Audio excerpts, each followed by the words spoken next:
श्री गणेशाय नमः। श्री सरस्वती नमः। 14वां अध्याय पुरुषोत्तम मास। पुरुषोत्तम मास का वर्णन सरस्वती भी करना चाहे तो नहीं कर पाएगी, क्योंकि भगवान पुरुषोत्तम मास का जो महात्म्य है उसमें श्री हरि की महती कृपा है, जिसके प्रभाव से पुरुषोत्तम को ये जो पद प्राप्त हुआ, ये श्री हरि की अनुकंपा है। तो 14वां अध्याय प्रारंभ होता है। श्री नारायण बोले कि राजा इसी प्रकार चिंताग्रस्त रहता था। एक समय वाल्मीकि ऋषि उनके यहाँ आए और राजा ने जल्दी से उठकर भक्ति सहित उनके चरणों में नमस्कार किया। तब वाल्मीकि ऋषि राजा को शांत देखकर कहने लगे, हे राजन, तेरे मन में जो कुछ भी चिंता हो वह तुम बिना संकोच कहो, क्या बात है? दृढ़धनवा ने कहा, महाराज, आपके चरणों की कृपा से सब सुख है, परंतु हे ब्राह्मण, एक बड़ा भारी संदेह मेरे मन में है। सो उस बन के तोते के मुख से लगे हुए शूल को आप दूर किए। वाल्मीकि ऋषि राजा के यह वचन सुन बोले, हे राजन, पूर्व जन्म में तुम द्रविड़ देश में ब्राह्मण के घर में ताम्रपत्र के किनारे उत्पन्न हुए थे। सदैव तुम्हारा नाम था, सदैव तुम्हारा नाम था। तुम धार्मिक सत्यवादी, जितना मिले उतने ही में संतुष्ट रहने वाले थे।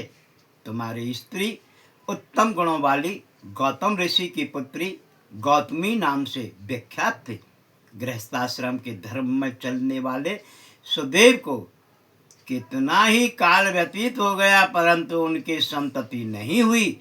एक दिन आसन पर बैठा हुआ अपनी स्त्री से सेवा कराता हुआ थका हुआ वह ब्राह्मण कहने लगा, हे सुंदरी, संसार में मैं पुत्र से परे कोई सुख नहीं, क्योंकि तप दान से उत्पन्न पुत्र परलोक में सुख देते हैं। शुद्ध वंश में उत्पन्न हुई संतति इस लोक और परलोक में सुख देती है। उस श्रेष्ठ संतति को मैं प्राप्त न कर सका तो मेरा जीना ही वृथा है।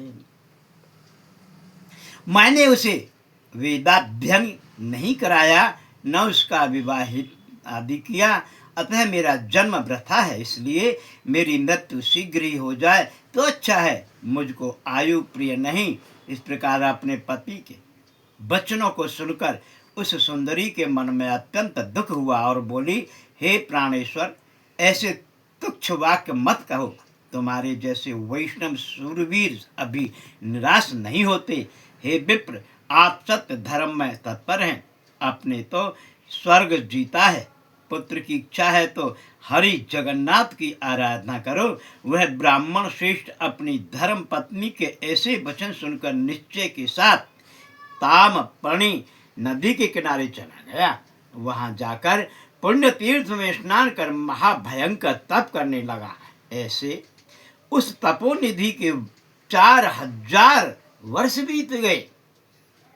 हे ब्राह्मण, उसके तप से त्रिलोकी कांप उठी। सुदेव का महा उग्र तप देखकर खड़े वेग से गरुड़ पर चढ़कर भक्त वत्सल श्री भगवान प्रकट हुए।